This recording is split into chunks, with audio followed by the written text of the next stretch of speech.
बहुत सारे तरीके के फंड्स होते हैं, तो हमने देखा था इंडेक्स फंड होते हैं, म्यूचुअल फंड्स होते हैं, जी हाँ। तो दोनों में डिफरेंस क्या होता है? जी देखिए, म्यूचुअल फंड जो है शुरू से बहुत पुराना इंस्ट्रूमेंट है म्यूचुअल फंड। जी। म्यूचुअल फंड्स में होता क्या है कि आप पैसे इन्वेस्ट कर देते हैं 5 साल 10 साल 20 साल के लिए, तो वो लोग अपनी कुछ फीस चार्ज करते हैं 3.5%। Okay. 3.5% every year fees charge करके वो लोग इन्वेस्ट करते हैं।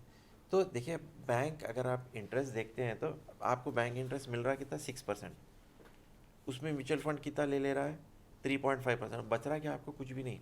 जी। तो आपको शेयर मार्केट में ज़्यादा प्रॉफिट आया तभी आप 3.5 दे सकेंगे। जी। तो म्यूचुअल फंड्स का क्या रहता है कि आपको प्रॉफिट का 3.5 नहीं, सारे पैसे असल का 3.5 लेते हैं वो लोग। ओके।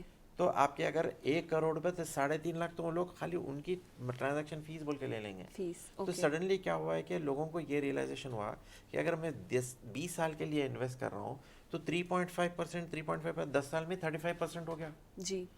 20 साल में तो 70% तो वही ले लिया। जी। मतलब मेरे 1 करोड़ रुपए अगर समझिए ग्रो नहीं हुए तो वो 70 लाख तो वो ही निकाल लिया उसमें से। जी। और मेरे बच गए सिर्फ कमीशन में, सिर्फ कमीशन 30। जाके मेरे 30 लाख ही बच 30 गए। लाख। तो वो देख के सडनली क्या हो रहा है, लोगों को रियलाइजेशन हो रहा है कि ये तो लूटने की स्कीम हो गई है। जी। तो इसीलिए लोग एक नई चीज़ शुरू कर रहे हैं और लोग उसमें ज़्यादा इन्वेस्ट कर रहे हैं कि इंडेक्स।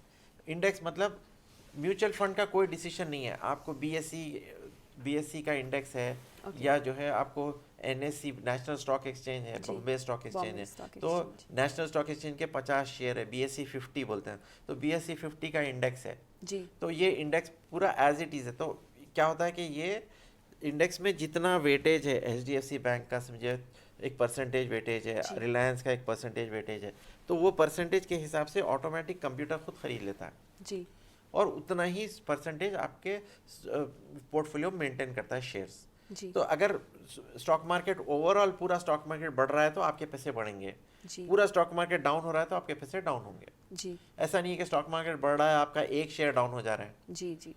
तो अब ओके। आप लॉस कर रहे हैं, वैसा जी। नहीं है। तो ओवरऑल में क्या होता है, आपको सेफ्टी आ जाती है। बीएससी का 300 शेयर्स का इंडेक्स है, जी। तो बॉम्बे स्टॉक एक्सचेंज के 300 शेयर्स में कोई शेयर ऊपर जा रहा है नीचे जा रहा है, मगर ओवरऑल में बढ़ रहा है, तो जी। आपको एवरेज में प्रॉफिट हो रहा है। जी। प्लस इंडेक्स फंड में क्या हो रहा है कि कई ऐसे कंपनीज निकाले जो कमीशन नहीं चार्ज कर रहे हैं। ये जो 3.5% वो लोग इंडेक्स, वो भी माइनस नहीं हो रहा है। राइट। तो आपके 1 करोड़ अगर एज इट इज़ भी रह रहे हैं तो आपके 10 साल के बाद 1 करोड़ सेम रह रहे हैं, आपके 35 लाख कम नहीं हो जा रहे हैं। जी।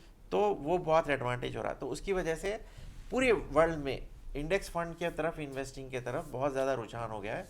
तो हमें इंडिया में भी ये लाना चाहिए, जागृति लानी चाहिए, ये चीज़ लानी चाहिए कि आप इंडेक्स फंड्स में इन्वेस्ट करिए, म्यूचुअल फंड में मत करिए।